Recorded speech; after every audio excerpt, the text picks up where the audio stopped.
Hello friends, welcome to expert guidance video classes. Economic lexicon video series में आपका स्वागत है। Our today's topic of discussion is micro and macro economics. आज का हमारा जो टॉपिक ऑफ डिस्कशन है, जिसके बारे में हम डिस्कस करेंगे, वो है माइक्रो एंड मैक्रो इकोनॉमिक्स। तो लास्ट वीडियो में हमने देखा था इकोनॉमिक्स क्या होता है। We saw that economics is a social science that deals with production, use and transfer of wealth. यानी कि जो मेथडोलॉजी होता है, जो टूल्स होता है, जिसको यूज़ करके हम वेल्थ को मैनेज करते हैं। वेल्थ क्या होता है? हमारा पैसा होता है, रिसोर्सेज होता है। उनको जो मैनेज करने के जो मेथडोलॉजी होते हैं, जो टूल्स होते हैं, वो सब कुछ हम इकोनॉमिक्स सेंटर में पढ़ते हैं। So that was economics. Generally economics is divided into two broad categories. One is micro economics and other is macro economics, जिसके बारे में हम आज डिस्कस करने वाले हैं। तो माइक्रो, अगर हम इनके लिटरल मीनिंग देखें तो माइक्रो मतलब एक तरीके का ये मेजरमेंट होता है। 10⁻⁻⁶ ये स्केल मेजरमेंट होता है माइक्रो का। लेकिन यहाँ पर ये इतने छोटे मेजरमेंट नहीं होंगे। It is taken in general form that micro मतलब छोटे। तो भी जैसे कि जो भी इकोनॉमिक्स है, जो कुछ भी एक इंडिविजुअल से रिलेटेड हो या फिर एक इंडस्ट्री से रिलेटेड हो, वो सब कुछ माइक्रो इकोनॉमिक्स के अंडर में आता है। वहीं जो इंटरनेशनल लेवल पे हो या फिर नेशनल या स्टेट लेवल पे हो, जो कुछ भी इकॉनमीज़ हो रही हैं, जो कुछ भी ये ट्रांसफ़र ऑफ वेल्थ हो रहा है या फिर मैनेजमेंट ऑफ वेल्थ हो रहा है, वो सब एक मैक्रो इकोनॉमिक्स के अंडर में आता है। मैक्रो इकोनॉमिक्स के अंडर में बहुत सारे इंटरनेशनल ऑर्गेनाइजेशन भी आएंगे, जैसे कि वर्ल्ड बैंक हो गया। वर्ल्ड बैंक क्या होता है आपको पता ही है। IMF, इंटरनेशनल मॉनेटरी फंड, ये सब कुछ मैक्रो इकोनॉमिक्स अंडर में आएंगे। इनके फंक्शनिंग जो होंगी, ये वर्ल्ड बैंक, IMF, इन सब के अलग से वीडियोस ऑलरेडी ऑर्गेनाइजेशन सीरीज़ में बन चुकी है। If you want you can go there and watch and know about these organisation. So these all things we study under macro economics. Now will see them individually what they are. So starting with micro economics, what it is. जैसा कि मैंने पहले बताया, micro यानी कि छोटा, यानी कि जो भी इकोनॉमिक्स इंडिविजुअल या फिर इंडस्ट्री से रिलेटेड हो, उनको हम माइक्रो इकोनॉमिक्स पढ़ेंगे। So let's see what it is. So the study of decision made by people and business regarding the allocation of resources and prices of goods and services। Economics के अंदर हम कभी भी पढ़ेंगे, कुछ भी पढ़ेंगे, तो वहाँ पर रिसोर्सेज का मैनेजमेंट यही होता है। चाहे आप स्मॉल लेवल पे ले लीजिए या फिर ब्रॉड लेवल पे ले लीजिए। यानी कि रिसोर्सेज में क्या क्या आ जाएंगे हमारे रिसोर्सेज, मतलब कि जैसे इकोनॉमिक्स में आता है प्रोडक्शन, एक आता है कंजप्शन, एक आता है डिस्ट्रीब्यूशन। ये तीन कॉन्सेप्ट हमेशा इंक्लूडेड होते हैं इकोनॉमिक्स में। यानी कि कोई भी गुड्स को हम प्रोड्यूस करेंगे, उसको डिस्ट्रीब्यूट करेंगे, कंज्यूम होगा, फिर से प्रोड्यूस होगा। तो ये साइकिल कंटिन्यूसली चलती रहती है। वही सब हम इकोनॉमिक्स में अंदर में पढ़ते हैं। तो ये एक इंडिविजुअल लेवल पे या फिर एक किसी भी इंडस्ट्री लेवल पे हो रहा है, तो वो सब कुछ माइक्रो इकोनॉमिक्स के अंडर में आएगा।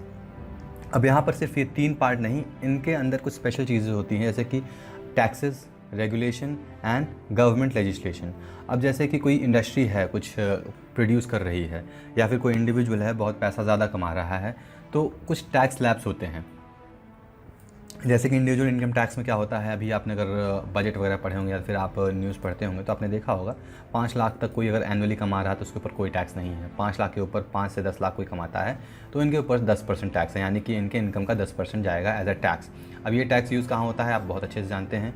जो हमारे रोड्स बनते हैं, रेलवेज़ होती हैं, जितने भी स्ट्रीट लाइट्स हो गए, मतलब कि जितने भी पब्लिक के काम होते हैं, जो पब्लिकली होते हैं, पब्लिक इंटरेस्ट में होते हैं, वो सब सारे इन्हीं टैक्सेस से काम होता है। जो सब्सिडीज़ होती हैं, जैसे कि आप गैस लेते हैं तो आपको सब्सिडीज़ मिलती है, या फिर गरीबों को जो भी बहुत सारे हेल्प मिलते हैं। अभी जैसे कोरोना पीरियड में बहुत सारे नीड्स या बहुत सारे हेल्प दिए गए हैं, तो वो सब इन्हीं टैक्सेस से पूरे होते हैं। ओके, तो ये सब भी इन्वॉल्व होता है माइक्रो इकोनॉमिक्स में, अगर वो इंडिविजुअल लेवल पे हो या फिर किसी इंडस्ट्री के लेवल पे हो।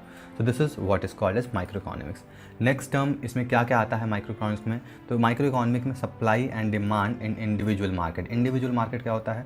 If you go to purchase something in market nearby, आपके आसपास में कोई बाज़ार होगा, चाहे सब्ज़ी मंडी होगी या फिर मार्केट होगा जहाँ पर आप कपड़े वगैरह खरीदते हैं, तो उस मार्केट में जो भी सप्लाई है, जो भी डिमांड है, जैसे कि मान लीजिए आप गए शर्ट पैंट का कपड़ा लेने या फिर आप जीन्स या टी शर्ट लेने गए, वहाँ पर मार्केट में अगर नए नए डिज़ाइन आते रहते हैं, आप लेते हैं, वो डिज़ाइंस ख़त्म होती है, फिर से उस मार्केट में नए डिज़ाइन आते हैं।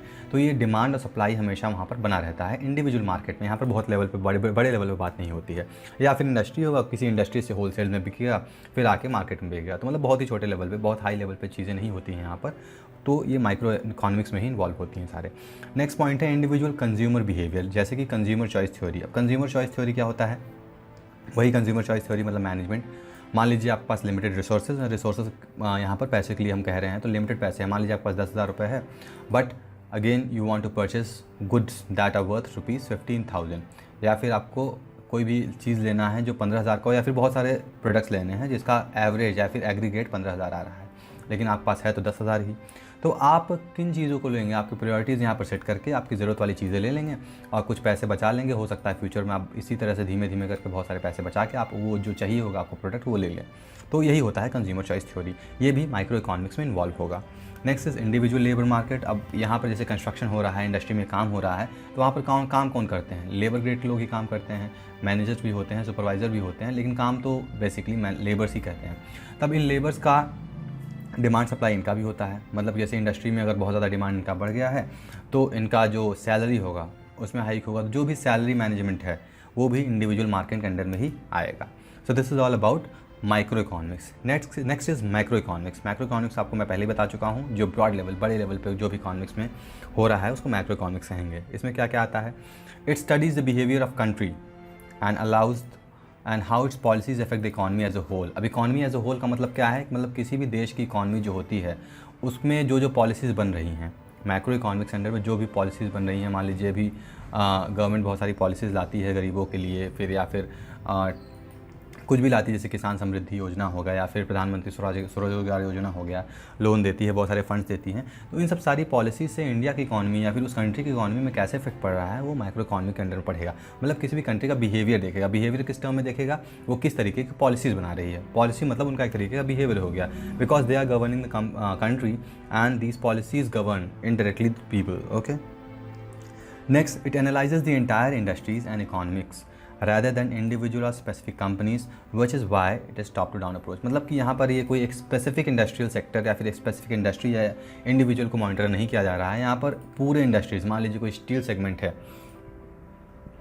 तो स्टील सेक्टर के जितनी इंडस्ट्रीज़ होंगी, या फिर कोल सेक्टर हो गया या फिर एनर्जी सेक्टर हो गया, तो इन सेक्टर के जितने भी इंडस्ट्रीज़ होंगी सबको एनालाइज करने का काम मैक्रो इकोनॉमिक्स के अंडर में होगा, क्योंकि ये कंट्री के इकॉनमी को बहुत अच्छे से इफेक्ट करती हैं। Okay, what comes under macro economics? तो मैक्रो इकोनॉमिक्स के अंडर में मॉनेटरी फिजिकल पॉलिसी आता है। अब ये मॉनेटरी पॉलिसी क्या है, फिजिकल पॉलिसी, अगर आपको पता है तो वेल एंड गुड, अगर नहीं पता है तो इसके ऊपर भी सेपरेट वीडियो बनेगा, डोंट वरी।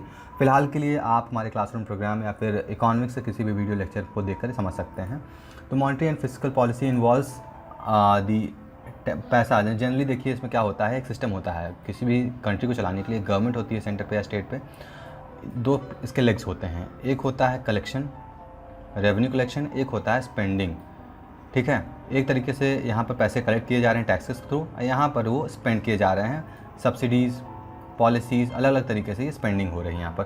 तो ये सब मैक्रो इकोनॉमिक्स में इन्वॉल्व होगा।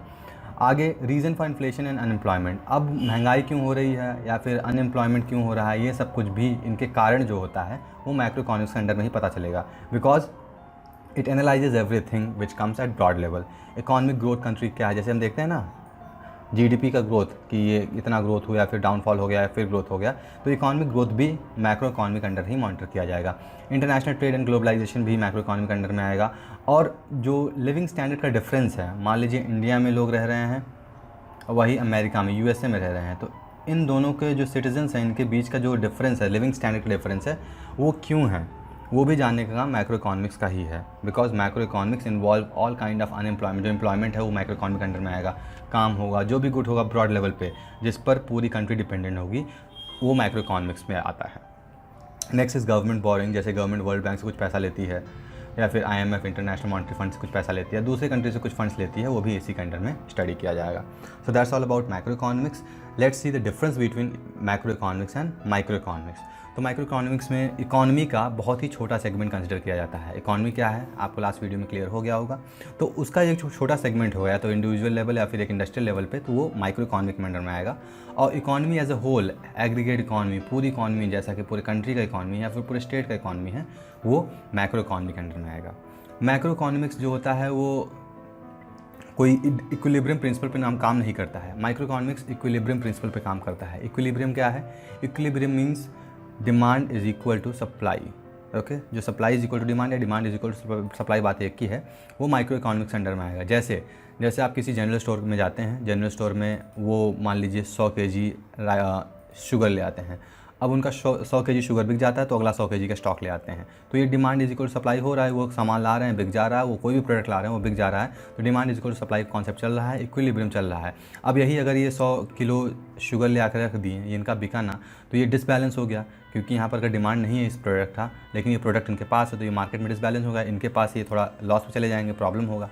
तो इस कॉन्सेप्ट में माइक्रो इकोनॉमिक्स काम नहीं करती है, ये हमेशा इक्विलिब्रियम मेंटेन करने की कोशिश करती है। लेकिन वहीं पर मैक्रो इकोनॉमिक्स में इक्विलिब्रियम मेंटेन रहे कोई ज़रूरी नहीं है। जैसा कि अभी आप देख सकते हैं कोरोना पीरियड में ही रिसेशन चल रहा है, या फिर कभी कभी मार्केट में बूम आ जाता है, तो ये demand is equal to supply वाला कॉन्सेप्ट यहाँ पर काम नहीं करता है। बिकॉज ये रिसेशन में क्या होता है, रिसेशन में इकॉनमी बैलेंस नहीं होती है, अनएम्प्लॉयमेंट बढ़ती जाती है, लोगों की सैलरी कट जाती है, सैलरी कटती रहती है, जॉब चली जाती है, तो यहाँ प्रॉब्लम होता है। इसलिए इकोनॉमिक्स में, मैक्रो इकोनॉमिक्स में डिसइक्विलिब्रियम होता है। ओके, और जो प्रिंसिपल है माइक्रो इकोनॉमिक प्रिंसिपल, बहुत ज़्यादा डिबेट नहीं होती है, क्योंकि ये कंट्री को एक तरीके से बहुत अफेक्ट नहीं कर रही हैं, because they are at very small scale. वहीं पर जो मैक्रो इकोनॉमिक्स के प्रिंसिपल हैं वो बहुत इंपॉर्टेंट है, वो डिस्कस किए जाते हैं। मैक्रो इकोनॉमिक्स बहुत ही ज़्यादा एम्पिरिकल डेटा पे डिपेंड होता है। एम्पिरिकल डेटा क्या होता है, the data which are collected by scientific experiments, scientific तरीके से, साइंटिफिक मेथड्स का यूज़ करके, एक्सपेरिमेंट या फिर ऑब्जर्वेशन से जो भी डेटा कलेक्ट किए जा रहे हैं उनको हम एम्पिरिकल डेटा कहते हैं। तो उन्हीं तरीके के डेटा पे माइक्रो इकोनॉमिक्स डिपेंडेंट होता है, और माइक्रो इकोनॉमिक्स थ्योरी पे ही काम करती है। जैसे कि हमारी थ्योरी है डिमांड इज इक्वल सप्लाई, या फिर बहुत जो भी थ्योरी होगी उन थ्योरीज पे ही काम करता है। Okay, so this is the difference between micro and macroeconomics. I hope it is clear to you. If you have any doubts or if you haven't understood, you can write down in the comment box. We'll try to explain again. And if you have any other doubt regarding this, you can again ask in the comment box. Thank you for watching. See you next video. Till then, goodbye.